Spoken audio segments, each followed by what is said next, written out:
Alright folks, so for all of you out there who own Apple Watches and like to ski or snowboard, so this video is going to be for you. So the native skiing and snowboard workout profiles on an Apple Watch work like pretty much any other workout profile, where it collects workout related information like your heart rate. But when you're skiing and snowboarding, there's some additional stuff that you'll likely want to know, like how many runs that you've taken, the amount of vert that you've covered, as well as the average speed and max speed on specific runs. And that's where the Slopes app comes into play. And what's great about the Slopes app too is that you don't need to do anything to track your runs. It just does this all automatically in the background, so all you have to do is just start it and go, and then it breaks out all this information for you. But it's not only the more detailed stats that the Slope app is all about on the Apple Watch. So with the accompanying iPhone app, here's where there's also interactive resort maps, so you can figure out where you are on the hill, and you can even use it to share your location with friends who also use the Slopes app. So the Slopes app has actually been around for quite a few years, and I've been using it for a very long time, but I'm just now getting around to making a video on it. But it's actually pretty good timing because they recently just came out with a pretty substantial update that brings a new interface, updates the experience with watchOS 10, including a live activity view on your iPhone, as well as a bunch of other stuff that we'll talk about in today's video. And actually, you don't necessarily need an Apple Watch to use the Slopes app. So you can use the Slopes app on your iPhone to automatically collect your runs, but you will be able to collect a few more metrics with an Apple Watch, and using an Apple Watch will make the experience even better.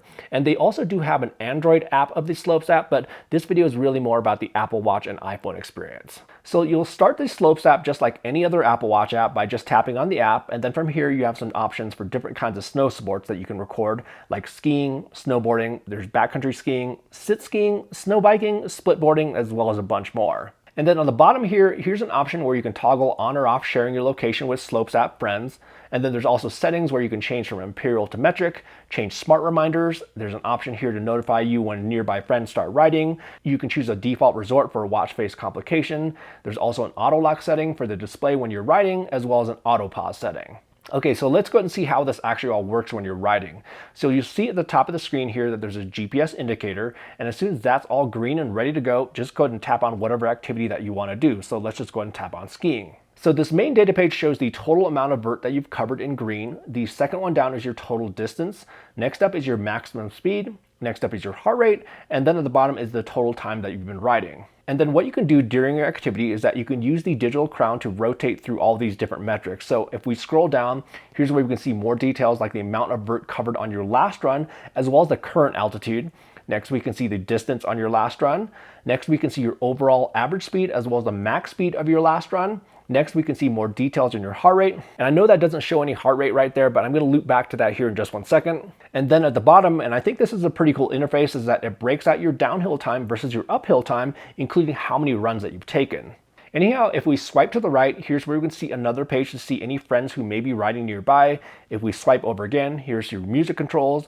And then if we swipe all the way to the left, here's controls to lock the screen, pause your activity, or finish your activity. Now, again, what's great about this app is that it's just tracking your runs all day long without you needing to interact with the watch at all. You don't need to press any buttons or anything like that. And how it does this is that it's using the altimeter to determine if you're descending down a ski run or if you're ascending up a chairlift. And it basically uses all that information to break out all your runs, so you have information on each run like your vert, distance, time, average speed, and max speed. And then at the end of the day, you can check out all this information in the Slopes app, where you can see a timeline of your day, where you can use this little slider at the bottom to scrub along when you're going up the lift, when you're going down some runs, the rest time in between. And you'll even notice that it even has the actual chairlift information of which lift you're on. And then you can also analyze your runs here for speed, and then you can also check out your vitals for the day in regards to heart rate for both resting, going up the lift, as well as going down the runs. And they even allow you to do all this with 2D terrain or satellite maps, as well as 3D interactive maps. And then in addition to all that, it can pull in photos that you took during your activity right into the activity summary, and then you can also check out your key stats for the day.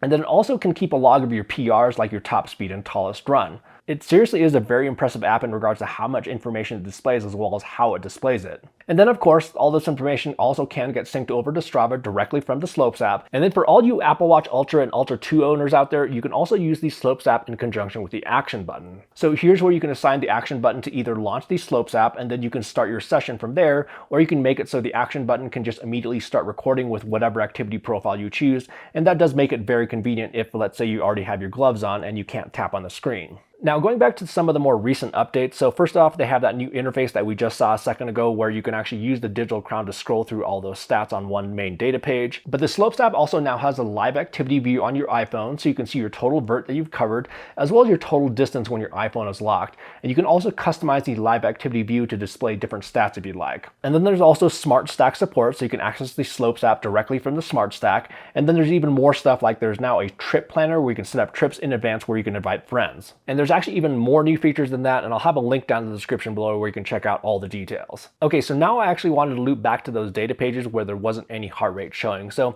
there's a couple ways that you can use the Slopes app on your Apple Watch. So I think the normal way to do it would just be to wear it on your wrist just like so, but it does make it more challenging to view the stats at a glance without you necessarily having to lift the sleeve up on your jacket or having to whip out your iPhone. So then the other option to make it more convenient to view your stats is to wear your Apple Watch on the outside of your jacket. Now, one thing I do need to say about this though is that you do need to use a very secure band if you want to wear it in this manner. So I wouldn't necessarily trust their normal sport bands. I'm not really sure if those are secure enough.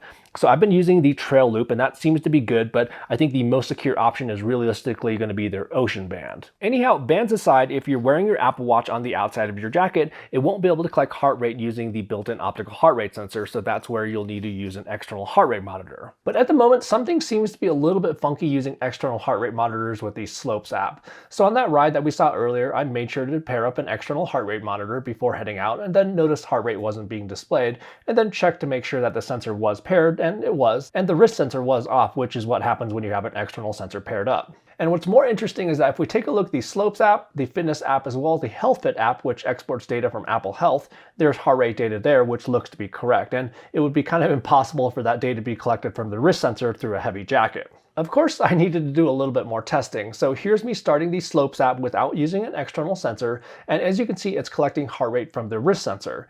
And for reference, I have an Epix Pro on the right paired with an external heart rate strap. Anyhow, now let's go into the Bluetooth and pair up an external sensor, and what happens is that it disables the wrist sensor as it should, but the heart rate displayed on the Slopes app just kind of locks up. Now, just to make sure, let's just go ahead and back to the Bluetooth settings to make sure that it's paired, and then if we go back to the Slopes app, it still shows the same heart rate even though my heart rate is actually changing. And what happens if we first connect to an external sensor before starting the Slopes app, it won't show any heart rate at all. And just to make sure that it wasn't the sensors, I tried this with different sensors, and I also made sure to verify that it worked with the Strava app, and that works as intended. So at the moment, there's kind of something going on with external sensors where it either isn't displaying the heart rate from the external sensor or something else is going on.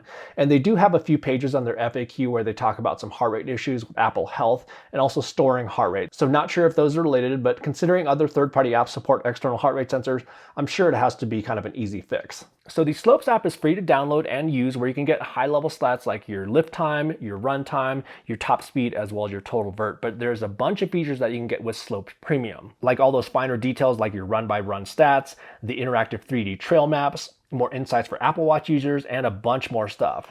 Anyhow, outside of the external heart rate monitor support issues, I think this Slopes app is still a really good app, and considering that the developer does update this app quite consistently, I'm sure those can be resolved. Anyhow, that's the Slopes app for the Apple Watch, and if you found the information in this video to be useful, do me a favor and just quickly hit that like button down below. And if you have any questions about it that I didn't cover, feel free to drop those down in the comments section. And in the meantime, happy riding, and we will see you in the next video.